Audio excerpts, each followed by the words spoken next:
ಸಮಾರಂಭದ ಅಧ್ಯಕ್ಷರು ರಮೇಶ್ ಶೆಟ್ರೆ, ನಾನು ಎಲ್ಲರೇ ಹೇಳಲಿಕ್ಕೆ ಹೋಗುವುದಿಲ್ಲ, 10 ನಿಮಿಷ ಅದಕ್ಕೆ ಬೇಕು. ಆದ ಕಾರಣ ಸ್ವಲ್ಪ ಕಡಿಮೆ ಅದರಲ್ಲಿ. ಆದರೆ ರಮೇಶಣ್ಣ ಬಂದ ಮೇಲೆ ಬಹುಶಃ ಹೆಚ್ಚಿನ ಎಲ್ಲ ಕಾರ್ಯಕ್ರಮಕ್ಕೆ ಹೇಳ್ತಾ ಇದ್ದಾರೆ. ಆದರೆ ಅಗತ್ಯ ಬಿದ್ದರೆ ಅವರು ಕರೆದದ್ದಕ್ಕೆ ಬಂದಿದ್ದೇನೆ. ನಾನು ಪುತ್ತೂರು, ನನಗೆ ಟ್ರೇಡ್ ಮಾರ್ಕ್ ಇರೋದು ಶಕುಂತಲಾ ಶೆಟ್ಟಿ ಪುತ್ತೂರು ಅಂತ. ಆದರೆ ನನ್ನ ಓಟ್ ಇರುವುದು ಕಾದರ್ಗೆ. ನಾನೀಗ ಆಫೀಸಲ್ಲಿ ಕೂತ್ಕೊಂಡು ಹೇಳಿದೆ, ನಾನು ಎಷ್ಟು ಬಾರಿ ಕಂಟೆಸ್ಟ್ ಮಾಡಿದ್ದೇನ, ಬಂಟ್ವಾಳದಿಂದ ಶುರು ಆಗಿ ಪುತ್ತೂರಿನವರೆಗೆ ನನ್ನ ಓಟು ನನಗೆ ಇರಲಿಲ್ಲ. ಕಾರ್ಯಕರ್ತರಿಂದಾಗಿ ನಾನು MLA ಆದ್ದು ಅಂತ. ಯಾಕಂದರೆ ನನ್ನ ಓಟಲ್ಲಿ ನಾನು ಗೆದ್ದದ್ದು ಅಂತ ಹೇಳಲಿಕ್ಕಿಲ್ಲ. ನನ್ನ ಓಟು ಇಲ್ಲಿ ಕಾದರಿಗೆ, ಅಲ್ಲಿ ಸುಳ್ಯಕ್ಕಿತ್ತು. ಆದ ಕಾರಣ. ಆದರೆ ಒಂದು ಹೆಮ್ಮೆ ಪದ್ಮರಾಜರೇ, ಏನಂತ ಹೇಳಿದರೆ, ನಮ್ಮ ಉಳ್ಳಾಲ ಕ್ಷೇತ್ರ ಮಂಗಳೂರಿನ ಕಾದರ್ ನಮ್ಮ ಕರ್ನಾಟಕ ವಿಧಾನಸಭೆಯ ಸಭಾಧ್ಯಕ್ಷರಾಗಿ ಬಹುಶಃ ಇಡೀ ಭಾರತದ ಎಲ್ಲ ಸ್ಪೀಕರ್ಗಳಿಗಿಂತ ಹೆಚ್ಚು ಗೌರವ ಪಡೆದಂಥ ವ್ಯಕ್ತಿ ನಮ್ಮ ಕಾದರ್ ಅಂತ ಹೇಳಲಿಕ್ಕೆ ನನಗೆ ಬಹಳ ಹೆಮ್ಮೆ. ಯಾಕಂದರೆ ಅಲ್ಲಿ ಎಲ್ಲಿ ಇಟಲಿಗೆ ಕರೀತಾರೆ, ಇಲ್ಲಿ ಪ್ರಯಾಗಕ್ಕೆ ಕರೀತಾರೆ, ಎಲ್ಲ ಕಡೆಗೆ ಹೋದರೆ ಜಾತ್ಯತೀತ ಅಂತ ಹೇಳುವಂಥದ್ದಕ್ಕೆ ಹಾಗೂ ನಮ್ಮ ಜನಾರ್ದನ ಪೂಜಾರಿಗಳ ಶಿಷ್ಯ ಅಂತ ಹೇಳುವುದಕ್ಕೆ ನಂಬರ್ 1 ಕಾದರು. ಅವರ ಈಗ ಕೆಲವರು ಅವರನ್ನೇ ಅನುಸರಿಸಲಿಕ್ಕೆ ನೋಡ್ತಾ ಇದ್ದಾರೆ, ಎಲ್ಲ ಕಾದರ್ ಲೆಕ್ಕನೆ ಆವಡು ಅಂತೇಳಿ. ಆದರೆ ಅದು ನಾಟಕ ಆಗಿ ಕಾಣ್ತದೆ. ಆದರೆ ಕಾದರ್ರವರು ಸ್ಪೀಕರ್ ಆಗಿ ಹೋಗಿ ಕಾರು ದುಡ್ಲಿಕ್ಕೆ ಹೋದರೂ ಅದು ನೈಜವಾಗಿರ್ತದೆ, ಒಳಗಿಂದ ಬಂದಂಥ ಗುಣ ಆಗಿರ್ತದೆ. ಅಂಥ ಕಾದರ್ರ ಕ್ಷೇತ್ರ. ಯಾಕೆಂತ ಹೇಳಿದರೆ, ನಾನು ಸ್ವಲ್ಪ ಸಮಯ ಫರೀದ್ರನ್ನು ನೋಡಿದ್ದೆ. ಅವರೊಂದು ಗಂಭೀರ UT ಫರೀದ್ರು. ಯಾಕಂದರೆ ನೋಡಿದ್ದಂದರೆ ನೋಡಲಿಕ್ಕೆ ತುಂಬ ನೋಡಿದ್ದೇನೆ.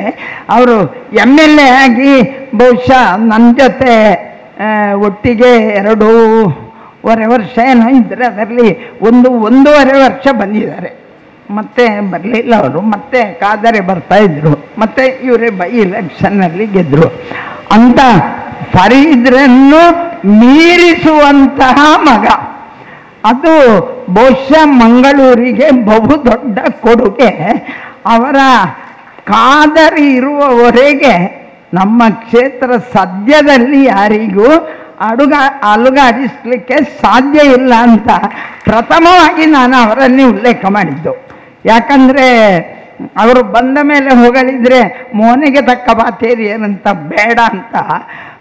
ಕಾದರ್ ಏರಿಯಾ ಮತ್ತು ಕಾದರ್ ಅಂತ ಹೇಳಿದರೆ, ಯಾಕೆ ಇಡೀ ನಮ್ಮ ಜಿಲ್ಲೆಯ ಸಾಮಾನ್ಯ ಕಾರ್ಯಕರ್ತ ಬರೋದು ಕಾದರ್ ಹತ್ರ ಬಂದು ಅಲ್ಲಿಂದ ನಮಗೆ ಫೋನ್ ಮಾಡಿದ್ದು, ಕಾದರಲ್ಲಿ ಹೇಳಿದರೆ ಕೆಲಸ ಆಗ್ತದೆ ಅಂತ ಹೇಳುವಂಥ ಒಂದು ವಿಶ್ವಾಸ ಸಾಮಾನ್ಯನಿಗೂ ಹೋಗಿ.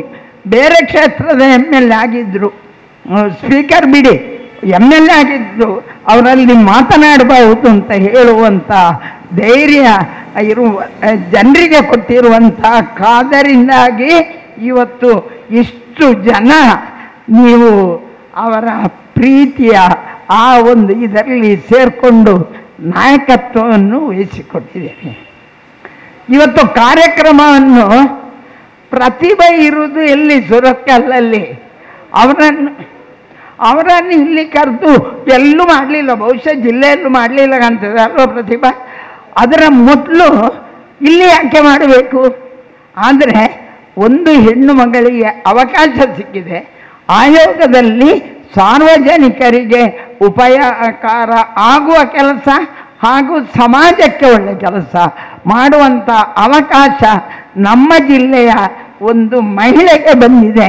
ಆಕೆಯನ್ನು ನನ್ನ ಕ್ಷೇತ್ರದಲ್ಲೇ ಮೊದಲು ಗೌರವಿಸಬೇಕು ಅಂತ ಹೇಳುವಂಥ ಆ ಮನಸ್ಸು ಖಾದರಲ್ಲಿದ್ದ ಕಾರಣ ಆ ಒಂದು ಒಳ್ಳೆಯತನಕ್ಕೆ ಖಾದರಿಗೆ ಮೊದಲು ಅಭಿನಂದನೆ ಹೇಳಿ ಆ ಸ್ಥಾನಕ್ಕೆ ಆಯ್ಕೆಯಾದಂತಹ ಪ್ರತಿಭಾ, ನಿಮ್ಮ ಯೋಗ್ಯತೆ ಸ್ಪೀಕರ್ ಕ್ಷೇತ್ರದಲ್ಲೇ ಅಭಿನಂದನೆ ಪಡೆಯುವಲ್ಲಿಂದ ಪ್ರಾರಂಭ ಆದ ಕಾರಣ ನೀವು ಮಂಗಳೂರು ಬಿಟ್ಟಾಯಿತು, ಬೆಂಗಳೂರು ಸೇರಿ ಆಯಿತು. ಮುಂದೊಂದು ದಿನ ಒಳ್ಳೆ ಅವಕಾಶ ಬರಲಿ ಅಂತ ನಾನು ಅಭಿನಂದನೆ ಸಲ್ಲಿಸ್ತಾ ಇದ್ದೇನೆ. ಕಾಂಗ್ರೆಸ್ಸು ಜಾತ್ಯತೀತ ಎಲ್ಲ ಹೇಳ್ತೇವೆ. ಈಗ ನಾನು ಇಷ್ಟೆಲ್ಲ ಹೇಳಿದ್ದು ಖಾದರನ್ನು. ಆದರೆ ಪದ್ಮಣ್ಣ, ನೀವು ವಾಟ್ಸಪ್ ನೋಡಿದರೆ ಬೈಯುವುದು ಯಾರು? ನೀವು ಅಲ್ಪಸಂಖ್ಯಾತರು, ಅವರ ನಮ್ಮ ವೋಟರ್ ಹೇಳ್ತೀರಿ, ಬೈಯುವುದು ಪಾಪ ಅವರೇ ಅವರನ್ನು ಬೈತಾರೆ. ಯಾರು ಏನೇ ಬೈಲಿ ಎಲ್ಲವನ್ನು ಮೀರಿ ಜನರನ್ನು ಮುಟ್ಟುವಂತಹ ಕೆಲಸ ಅವರು ಮಾಡಿದ ಹಾಗೆ ನಾವುಗಳು ನೀವುಗಳು ಎಲ್ಲ ಮಾಡಿದರೆ ಮಾತ್ರ ಪಕ್ಷ ಉಳಿತದೆ, ಕಟ್ಟಲಿಕ್ಕೆ ಸಾಧ್ಯ ಆಗ್ತದೆ. ಒಬ್ಬರ ಈ ಕೋಮು ಸೌಹಾರ್ದದ್ದು ಮೊನ್ನೆ ಮೀಟಿಂಗ್ ಮಾಡಿದರು, ಕೆಲವರೆಲ್ಲ ಬಂದಿರ್ಬೋದು, ಯಾರು ಪರಮೇಶ್ವರ್ ಬಂದು. ಈ ಸೌಹಾರ್ದತೆ ಹೃದಯದಿಂದ ಬರಬೇಕು, ಮನಸ್ಸಿಂದ ಬರಬೇಕು. ಅವನು ನನ್ನ ಹಾಗೆ ಮನುಷ್ಯ ಅಂತ ಕಾಣಬೇಕು. ಆ ಮನುಷ್ಯತ್ವದ ನಾನು ಮೊನ್ನೆಬ್ಬರಿಗೆ ಹೇಳಿದೆ, ಯಾರೋ ಒಬ್ಬರು ನಮ್ಮ ಅಲ್ಲಿ ಪುತ್ತೂರಲ್ಲಿ ಯಾರಿಗೋ ಸೌಖ್ಯ ಇಲ್ಲ ಅಂತ ಅವರ ನಂಬರ್ ಕೊಟ್ಟು ಹಣಕ್ಕೆ ಹಾಕಿದ್ರು. ಏನು ಬರಲಿಲ್ಲ ಕಾಣ್ತದೆ, ಸುದ್ದಿಲ್ಲ.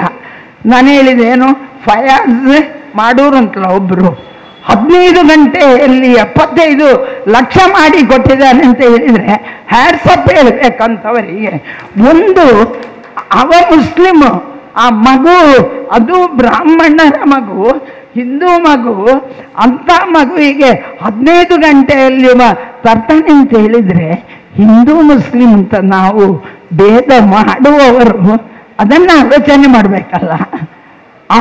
ಅವರು ಮಾಡಿಕೊಟ್ಟು ಆ ಒಂದು ಮಗುವನ್ನು ಬದುಕಿಸಲಿಕ್ಕೆ ಯಾರ್ಯಾರೆಲ್ಲೋ ಬೇಡ್ತಾರೆ. ನಾವು ಹಿಂದೂಗಳು ಏನು ಮಾಡಿದ್ದೇವೆ ಅಂತ ಅವರು ಕೇಳುವುದಿಲ್ಲ. ಹಿಂದೂ ಮುಸ್ಲಿಂ ಅಂತ ಮಾಡಿ ಕೋಮು ಸೌಹಾರ್ದತೆಯನ್ನು ಹಾಳು ಮಾಡಿ ಸಮಾಜವನ್ನು ಕೆಡಿಸುವುದರ ಜನರ ಬಗ್ಗೆ ನಾವು ಜಾಗೃತರಾಗಬೇಕು. ಆದರೂ ಸುಹಾಸ್ ಶೆಟ್ಟಿ ಸತ್ತಾಗ ಅವರು ನೆನೆಸಿದ್ರು, ಭಾರೀ ಒಳ್ಳೆ ಬೆಳೆ ಬಂತು ಈ ಸಲ ಅಂತ. ಈ ಬೆಳೆ ಬಂದದರಲ್ಲಿ ಎಲ್ಲ ಇಲ್ಲಿಂದ ಪುತ್ತೂರಿಗೆ ಹೊಡೆದು ಎಲ್ಲೆಲ್ಲ ಏನೆಲ್ಲ ಆಗಿ ಅವರ ಬೆಲೆ ಕಡಿಮೆ ಆಯಿತು. ಈ ಬೆಳೆ ಬೆಳೆಸಲಿಕ್ಕೆ ಹೋಗಿ ಯಾವತ್ತೂ ಯಾವುದೇ ಒಂದು ದುಷ್ಟತನ ಸಮಾಜಕ್ಕೆ ಒಳ್ಳೆಯದನ್ನು ಕೊಡುವುದಿಲ್ಲ. ನಮ್ಮ ಕಾಂಗ್ರೆಸ್ಸಿಂದು ತಪ್ಪು ಏನು ಅಂತ ಹೇಳಿದರೆ, ನಾವು ಮಾಡಿದ್ದನ್ನು ಯಾರೂ ಹೇಳುವುದಿಲ್ಲ. ನಾವು ಈ ಕಾಂಗ್ರೆಸ್ ಆವತ್ತಿಂದ ಇವತ್ತಿನವರೆಗೆ ನನಗೆ ಯಾವತ್ತೂ ನೆನಪಾಗೋದು, ಉದಾಹರಣೆಗೆ ನಾನೇ ಅಂತ ಇಟ್ಕೊಳ್ಳಿ, ಪ್ರತಿಭನೂ ಇರ್ಬೋದು. ಯಾರು ಆ ಕಾಲದಲ್ಲಿ ಬ್ಯಾಂಕಲ್ಲಿ ಹೋಗಿ ಅಕೌಂಟ್ ಮಾಡ್ತಾ ಇರಲಿಲ್ಲ. ಆ ಪೂಜಾರಿಗಳೊಂದು ಫೈನಾನ್ಸ್ ಮಿನಿಸ್ಟರ್ ಆದರು. ಇದ್ದವರಿಗೆಲ್ಲ ಸಾಲ ಮೇಳ ಮಾಡಿ ಸಾಮಾನ್ಯ ವ್ಯಕ್ತಿಯನ್ನು ತಗೊಂಡು ಹೋಗಿ ಬ್ಯಾಂಕಲ್ಲಿ ಗುರುತಿಸುವ ಹಾಗೆ ಅಕೌಂಟ್ ಓಪನ್ ಮಾಡುವುದಕ್ಕೆ ಕಾರಣ ಕಾಂಗ್ರೆಸ್ಸಿನ ಪೂಜಾರಿಗಳು. ಅಷ್ಟವರೆಗೆ ಯಾರು ಮಾಡಲಿಲ್ಲ. ಯಾರು ಗೇಣಿಗೆ ದುಡಿತಾ ಇದ್ರ ಅವರನ್ನು ದನಿಯಾಗಿ ಪರಿವರ್ತನೆ ಮಾಡಿದ್ದು ಕಾಂಗ್ರೆಸ್ಸು. ಯಾರೂ ಆಲೋಚನೆ ಮಾಡುವುದಿಲ್ಲ. ನಮ್ಮ ಮಕ್ಕಳು ಡಾಕ್ಟ್ರು ಇಂಜಿನಿಯರ್ ಆದರೂ ಅದನ್ನು ಮಾಡಲಿಕ್ಕೆ ಕಾರಣ CET ತಂದವರು ಯಾರು? ಮೊಯ್ಲಿಯವರು. ಯಾರಿಗೂ ನೆನಪಿಲ್ಲ. ನಮ್ಗೆ ಗೊತ್ತುಂಟ ಅಂತ ಇಷ್ಟು ಜನ ಇದ್ದೇವೆ, ನಮಗೆ ಒಮ್ಮೊಮ್ಮೆ ಗೊತ್ತಿಲ್ಲ CET ತಂದದ್ದೇ ನಮ್ಮವರು ಅಂತ. ಕೃಷಿಕರ ಪಂಪಿಗೆ ಫ್ರೀ ಕರೆಂಟ್ ಈಗೆಲ್ಲ ಬೈತಾರಲ್ಲ, ಲಾಗಾಡಿ ತೆತ್ತಾರೆ ಕರ್ನಾಟಕ ಗೌರ್ಮೆಂಟ್ ಫೋನ್ ಅಂತ ಹೇಳ್ತಾರೆ. 91ರಿಂದ ಬಂಗಾರಪ್ಪ ಕೃಷಿಕರಿಗೆ ಫ್ರೀ ಕರೆಂಟ್ ಕೊಟ್ಟಿದ್ದಾರೆ. ಸರ್ಕಾರ ಏನೂ ಹೋಗಲಿಲ್ಲ. BJPಯೂ ಬಂದಿತ್ತು, ಆದರೂ ಹೋಗಲಿಲ್ಲ. ಸರ್ಕಾರ ಇವತ್ತಿಗೂ ಉಳಿದಿದೆ. ಯಾಕಂದರೆ ಈಗ ನಮ್ಮ ಗ್ಯಾರಂಟಿ ಸೌಹಾರ್ದತೆ ಮುರಿಯುವ ಉದ್ದೇಶ ಏನು ಅಂತ ಹೇಳಿ ಅವರು ನಮಗಾಗಿ ಮಾಡಿದ್ದು ಏನು ಅಂತ ಕೇಳ್ತಾ ಹೋದರೆ ನಾವು ಗಟ್ಟಿಯಾಗಲಿಕ್ಕೆ ಸಾಧ್ಯತೆ ಉಂಟು ಅಂತ ಹೇಳ್ತಾ ಅದನ್ನೆಲ್ಲ ಬದಿಗಿಟ್ಟು ಇವತ್ತು ನಮ್ಮ ಜಿಲ್ಲೆಯಲ್ಲಿ ಮಹಿಳೆಯಾಗಿ ಬಹಳ ಹೋರಾಟ ಮಾಡಿ ಆ